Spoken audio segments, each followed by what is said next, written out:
sangka bila aku mencintaimu dan berharap engkau kan jadi milikku. Walau banyak yang bilang kau tak pantas untukku. Gula pasir, Gula jagung, stevia. Mana sih yang lebih sehat? gula pasir adalah jenis gula yang paling umum digunakan dalam memasak atau membuat makanan manis.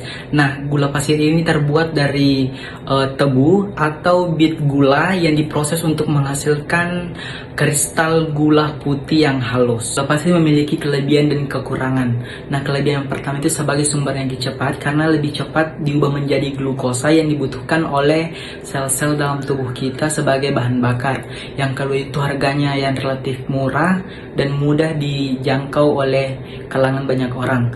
Nah, yang ketiga itu gula pasir dapat menambahkan rasa manis di dalam makanan dan minuman yang disukai oleh banyak orang. Nah, kekurangannya itu yang pertama dapat meningkatkan risiko obesitas karena gula pasir itu tinggi kalori dan dapat meningkatkan simpanan lemak dalam hati. Yang kedua dapat memicu diabetes karena dapat menyebabkan resistensi insulin dan meningkatkan kadar gula darah, dan juga dapat menyebabkan kerusakan pada gigi. Metabolisme gula pasir. Gula pasir atau sukrosa, metabolismenya di dalam tubuh kita itu melibatkan serangkaian proses biokimia yang mengubah gula menjadi energi yang dapat digunakan oleh sel. Sukrosa ini masuk ke dalam tubuh kita melalui makanan dan minuman yang kemudian akan dipecah di usus halus oleh enzim sukrase menjadi glukosa dan fruktosa.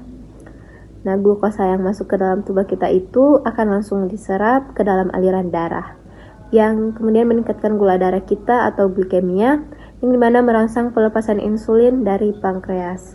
Sedangkan fruktosa sebagian besarnya itu diproses atau dimetabolisme di dalam hati, yang dapat diubah menjadi glukosa, glikogen, atau lemak yang ketika kita mengonsumsinya secara berlebihan itu akan menyebabkan resistensi insulin, obesitas, diabetes tipe 2, dan juga risiko fatty liver.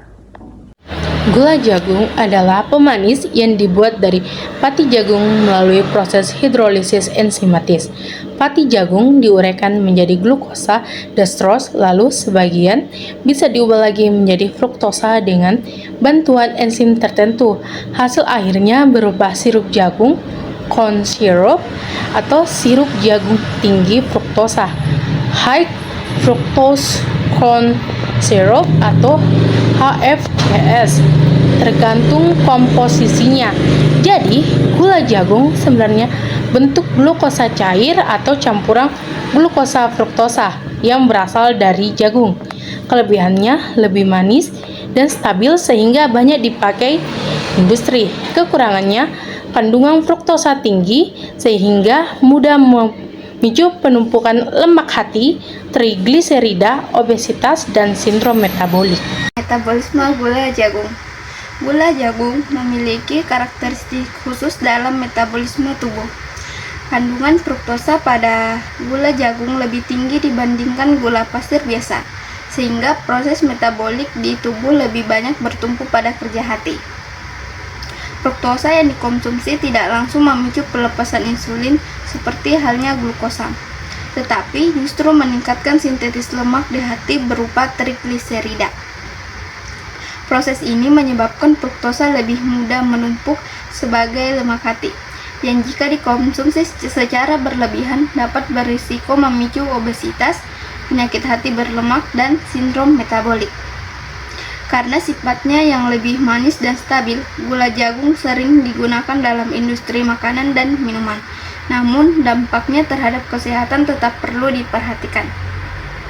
Gula jagung dengan kandungan fruktosa tinggi membebani fungsi hati dan berpotensi mengganggu metabolisme tubuh jika dikonsumsi terlalu banyak, terutama dalam jangka panjang. Oleh sebab itu, pemilihan jenis gula yang tepat sangat penting untuk menjaga kesehatan metabolisme dan mencegah resiko penyakit kronis. Jadi, stevia adalah pemanis buatan yang diekstrak dari daun tanaman Stevia rebaudiana yang berasal dari Amerika Selatan. Kelebihan yang terdapat pada stevia yaitu rendah, hampir tanpa kalori, serta sangat aman untuk penderita gula darah dan sangat aman untuk penderita diabetes. Namun kekurangan yang terdapat pada stevia yaitu dapat menyebabkan kembung jika berlebihan dan harga yang relatif sangat mahal. Stevia tidak dicerna menjadi glukosa dan tidak menaikkan gula darah di usus besar. Sebagian dipecah oleh mikrobiota menjadi steviol, lalu diserap dan diekskresikan oleh urin. Setelah penjelasan yang tadi, aku pikir stevia lebih sehat. Kenapa ya? Karena dilihat dari metabolisme tubuh, stevia paling sehat karena tidak mengandung kalori, tidak menaikkan gula darah, dan aman bagi metabolisme tubuh. Gula pasir masih bisa menjadi sumber energi, tetapi meningkatkan glukosa darah dan insulin jika berlebih. Sementara gula jagung paling beresiko karena fruktosanya lebih tinggi, sehingga membebani hati dan dapat lebih cepat memicu gangguan metabolik.